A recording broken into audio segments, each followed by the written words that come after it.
Hello everybody, my name is Davis Leaf and you are watching Leaf It on the Cutting Room Floor.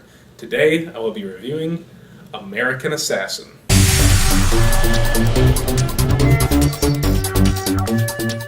So, American Assassin is directed by Michael Cuesta and stars Dylan O'Brien and Michael Keaton. It's based on a Vince Flynn novel of the same name and tells the story of a young man who takes it upon himself to go after terrorists after a tragedy happens to him.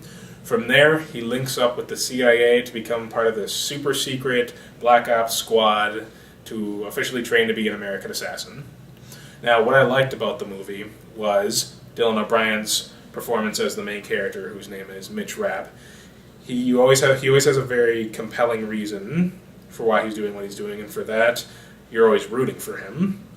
I was on this guy's side the entire time of the movie, and O'Brien's performance, he really emphasizes the drive that Rapp has to do what he's doing.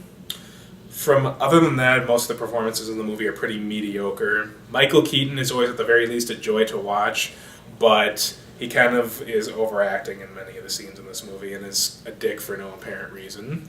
And a lot of that falls on the pretty weak character development of the movie.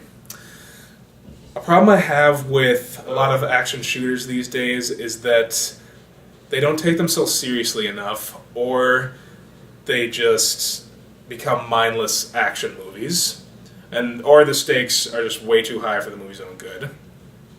The movie sets itself up to be this really interesting Jason Bourne-esque vigilante spy thriller, but it just turns into a mindless action movie.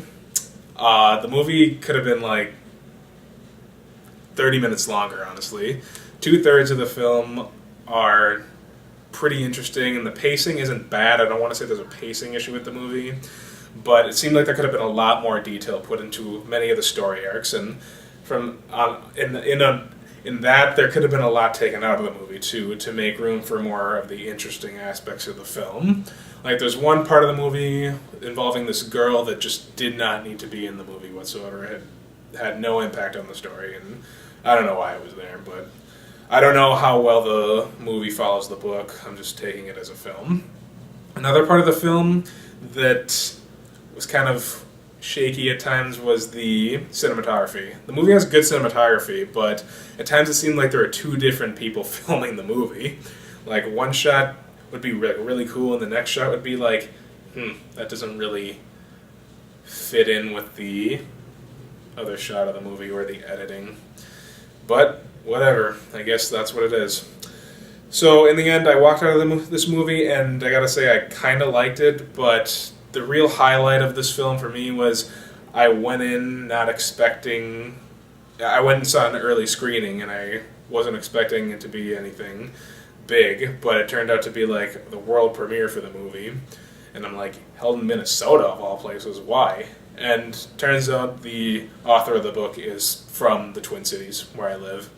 And he died a few years ago, and I guess this was their way of paying tribute to him by hosting a big event for him for the film in Minnesota. And Dylan O'Brien made an appearance, so that was pretty cool.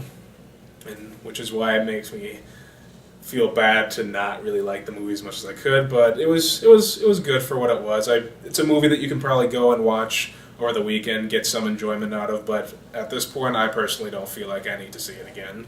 But that's my take on the film. Thank you as always for watching my reviews, and I will see you next time.